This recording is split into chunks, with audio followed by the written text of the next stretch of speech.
Hi hello welcome to Venba love dance channel. இன்றைக்கி என்னென்னா மகா கந்த சஷ்டி விரதத்தோட 3ஆம் நாள்.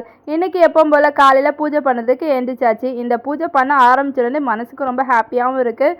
6 நாள் விரதம் இருந்து நம்ம சாமி கும்பிட்றதே முருகனுக்காக நம்ம செய்கிறதே ஒரு ஹாப்பினஸ் தான். இன்றைக்கி எப்பவும் போல் காலையில் 4:45க்கு எழுந்திரிச்சாச்சு. ஏற்கனவே போட்ட கோலத்தெல்லாம் எடுத்துகிட்டு ஃபுல்லாக பழைய பூக்கெல்லாம் எடுத்து ரிமூவ் பண்ணி நைட்டே எல்லாத்தையும் ரெடி பண்ணி வச்சிட்டேன்.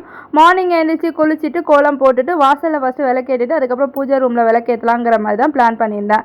ஃபஸ்ட்டு எப்போவுமே இப்போ கந்தசஷ்டி விரதம் எதுக்காக எடுக்கிறோம், என்ன விஷயம் அப்படிங்கிறது சில விஷயங்கள் இருக்கும். ஃபர்ஸ்ட் ஆஃப் ஆல் நம்ம முருகர்கிட்ட நான் இதை செய்கிறேன், இதை பண்ணேன் அப்படிங்கிறது இல்லாமல் முருகனுக்காக நம்ம ஒரு விஷயத்தை அர்ப்பணித்து செய்கிறது தான் இதில் முக்கியமான ஒன்று. இதில் மேக்ஸிமம் சில பேர் சில விஷயங்களுக்காக ஏங்கிட்டு இருப்பாங்க.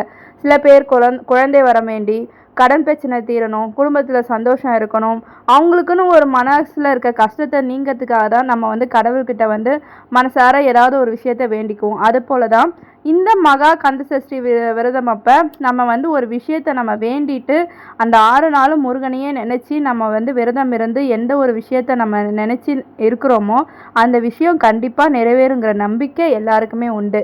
ஸோ அதனால தான் இந்த சஷ்டி விரதத்தை ரொம்பவே முக்கியமாக சொல்லுவாங்க. அதுவும் முக்கியமாக முருக பக்தர்களுக்கு இந்த நாட்காகவே வருஷத்தில் ஒரு தடவை வர இந்த சஷ்டிக்காகவே நிறைய நாள் ஏங்கி இருப்பாங்க. அதே போல் இந்த வருஷமும் விரதம் எடுக்கிறதுக்கு ஸ்டார்ட் பண்ணிட்டேன். இன்றைக்கி வெள்ளிக்கிழமை அப்படிங்கிறனால எப்போவுமே நம்ம வெள்ளிக்கிழமை அப்படிங்கும்போது நிலவாசலில் மஞ்சள் குங்குமம் வச்சுட்டு வாசலில் கோலம் போட்டு நிலவாசலில் விளக்கேற்றி முடித்த பிறகு தான் நம்ம பூஜை ரூம்லேயே விளக்கேற்றுவோம். ஸோ 4:45க்கு ஏந்திரிச்சு குளிச்சுட்டு ரெஃப்ரெஷ் ஆகிட்டு அதுக்கப்புறம் ட்ரெஸ் சேஞ்ச் பண்ணிவிட்டு ரெடி ஆகிட்டு தான் பூஜை பண்ணவே ஸ்டார்ட் பண்ணேன். ஸோ அதெல்லாம் ரெடியாகி வரத்துக்கே 5 ஆயிடுச்சு. அதுக்கப்புறம் 5:30க்குள்ளே விளக்கேற்றணும் அப்படின்னு சொல்லிட்டு எல்லா வேலையும் சீக்கிரமாக செய்ய ஆரம்பிச்சிட்டேன். ஃபஸ்ட்டு நிலவாசலில் மஞ்சள் குங்குமம் வச்சுட்டு அதுக்கப்புறம் கோலம்லாம் போட்டுட்டு நல்லபடியாக நிலவாசலில் விளக்கேற்றிட்டேன். இன்னொரு விஷயம், நம்மளால் இப்போ விரதம் 6 நாள் இருக்க முடியலனாலும் இன்றைக்கி நான் இப்போ வீடியோ இன்றைக்கி பேசுகிறேன். ஸோ நம்ம சனிக்கிழமை கூட 3 நாள் விரதத்துக்கு கணக்கு பண்ணி கூட நம்ம விரதம் இருக்கலாம். அப்படி இல்லாதவங்க ஒரே ஒரு நாள் முருகருக்காக நம்ம விரதம் இருந்து வேண்டுதல் வச்சாலும் அது கண்டிப்பாக நிறைவேறுங்கிற நம்பிக்கை நமக்குள்ளே இருக்குது. ஸோ அதனால் யாருமே கஷ்டப்படாதீங்க, நாள் போயிடுச்சே நம்மளால் எதுவுமே செய்ய முடியலேன்னு அப்படின்னு ஃபீல் பண்ணுறவங்களுக்காகவே முருகர் ஒரு நாள் நீ எனக்காக இருந்தாலும் நான் உனக்காக செய்வேங்கிற மாதிரி தான். நம்ம ஒரு விஷயத்தை நம்ம கடவுள்கிட்ட வேண்டிக்கிறோம். அது நம்மளால் எப்படி முடியுதோ அப்படி வேண்டுனாலே போதும். இதெல்லாம் செஞ்சாதான் முருகர் உங்களுக்கு செய்வாருன்னு இல்லை. அவரை மனசார நினச்சி அவரை நினச்சிட்டே இருந்து அவரோட பாட்டை பாடிட்டு அவருக்காக ஒரு விளக்கு ஏற்றினாலே நமக்கு என்ன வேண்டுதல் இருக்கோ அதை நமக்கு கண்டிப்பாக செய்வார். எல்லோரும் சொல்லுவாங்க, முருகரை நினச்சி சாமி கும்பிட்றோம், கோயிலுக்கு போகிறோம், விரதம் இருக்கிறோம், எல்லாமே பண்ணுறோம், ஏன் நடக்க மாட்டேங்குது அப்படின்னு. கண்டிப்பாக உங்களுக்கான ஒரு நாள் கண்டிப்பாக வரும். அந்த நாளில் நீங்கள் என்ன நினைக்கிறீங்களோ அது நிறைவேறுங்கிற நம்பிக்கையோடு இருங்க. எதையுமே பாசிட்டிவாக நினைங்க, நெகட்டிவாக திங்க் பண்ணாதீங்க. எந்த விஷயத்தை நினைக்கிறீங்களோ அதை ரெகுலராகவே நான் ரெகுலராக என்ன பண்ணுவேன்னா நோட்டில் எழுதுவேன். எனக்கு அந்த விஷயம் நடந்து முடிஞ்சிருச்சு அப்படின்னு சொல்லி நான் எழுதுவேன்.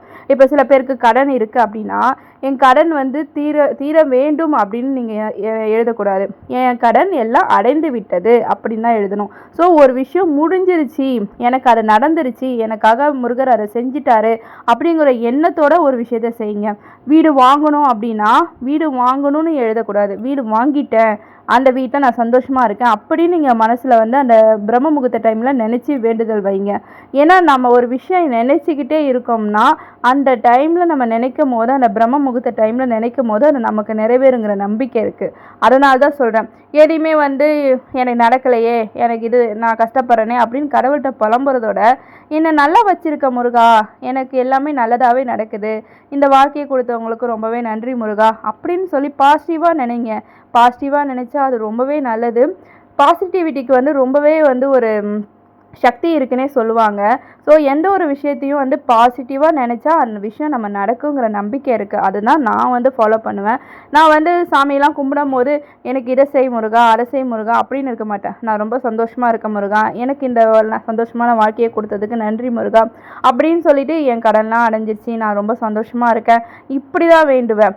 என்னை ஏன் இப்படி கஷ்டப்படுத்துகிற முருகா, எனக்கு ரொம்ப கஷ்டமாக இருக்குது, என் கடன்லாம் எப்போ தீரும் முருகா அப்படின்னு சொல்லிட்டு நம்ம புலம்பிட்டு வேண்டுனோம்னா அது நமக்கு ஒரு நெகட்டிவிட்டியை தான் கொண்டு வரும். ஸோ அதனால் முடிஞ்ச அளவுக்கு பாசிட்டிவாக இந்த 6 நாளும் விரதம் இருக்கும்போது நெகட்டிவையே நினைக்காம பாசிட்டிவாக நினச்சி முருகரை நினச்சி விளக்கேற்றுங்க. இன்றைக்கி 3ஆம் நாள்னால 3 விளக்கு ஏற்றிருக்கு. அதே போல் தொடர்ந்து ஒவ்வொரு நாளும் ஒவ்வொரு விளக்காக இன்க்ரீஸ் பண்ணணும். 6 நாளுக்கும் 6 விளக்கு ஏற்றணும். இன்றைக்கி 4ஆம் நாள் விளக்கை நல்லபடியாக ஏற்றி சாம்பிராணிலாம் போட்டு முருகரை நினச்சி சாமி கும்பிட்டு முடிச்சாச்சு.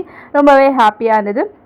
பிரசாதமாக மார்னிங்கே அப்படிங்கிறனால ஏதாவது ஒரு பிரசாதம் வைக்கணுங்கிறனால நான் கற்கண்டு வச்சு சாமி கும்பிட்டேன். ரொம்பவே ஹாப்பியாக எனக்கு சாமி கும்பிட்டது மனசுக்கு ரொம்ப நிறைவாக இருந்தது. அதுக்கப்புறம் சாமி கும்பிட்டா மட்டும் போதாது, அவரோட பாடல் ஏதாவது ஒன்று நம்ம பாடணும். அதுபோல் டெய்லியும் நான் கந்த சஷ்டி கவசம் அவரை நினச்சி சாமி கும்பிடும்போது பாடிடுவேன். இந்த கந்த சஷ்டி டைமில் மார்னிங்கும் படிப்பேன், ஈவினிங்கும் படிப்பேன். படிக்க முடியாமல் வெளியே போகிறவங்க கவலைப்படாதீங்க. மனசார அவரை நினச்சி நீங்கள் ஒரு நாள் படித்தாலும் அது அவருக்கு நல்லாவே சேரும். அதுபோல் தான் இன்றைக்கி நல்லபடியாக சாமி கும்பிட்டு சாம்பிராணிலாம் காட்டி சூடம்லாம் ஏற்றி வாசல்லேருந்து எல்லாத்தையும் காட்டி சாமி ரூம்லேயும் சூடம் காட்டி நல்லபடியாக சாமி கும்பிட்டேன். அதே போல் நீங்களும் உங்களுக்கு வேண்டிய வேண்டுதலை வச்சு இந்த சஷ்டியில் நீங்கள் கண்டிப்பாக நினச்சி ஒரு விஷயத்தை செய்யுங்க. பாசிட்டிவாக திங்க் பண்ணுங்கள். நம்ம சக்திங்கிறது கடவுள்னால் என்ன, நம்ம பாசிட்டிவ் தான். நம்ம திங்க் பண்ணுற ஒரு விஷயம் நடக்கும். அதனால தான் சொல்கிறேன், பாசிட்டிவாக திங்க் பண்ணுங்கள், உங்களுக்கு எல்லாமே நல்லதாக நடக்கும். ஆறுமுகம் அருளிடும் அனுதினமும் ஏறுமுகம். ஓம் சரவண. வீடியோ பிடிச்சினா லைக் பண்ணுங்கள், மறக்காமல் சப்ஸ்கிரைப் பண்ணுங்கள். தொடர்ந்து எனக்கு சப்போர்ட் பண்ணுறவங்க எல்லாருக்கும் ரொம்ப ரொம்ப நன்றி. அதே போல் இப்போ புதுசாக சில பேர் வீடியோஸ் பார்க்குறீங்களா, அவங்களும் எனக்கு தொடர்ந்து சப்போர்ட் பண்ணுங்கள். உங்களோட சப்போர்ட்னால மட்டும்தான் எனக்கு மேன்மேலும் ஒரு மோட்டிவேஷனாக வீடியோ போடணுமே தோணும். ஸோ எனக்கு சில பேருக்காகவே தான் நான் வியூஸ் போதோ போகலையோ போட்டுட்ருக்கேன். தொடர்ந்து சப்போர்ட் பண்ணுங்கள். பாய் மை டியர் செல்லா குட்டீஸ்.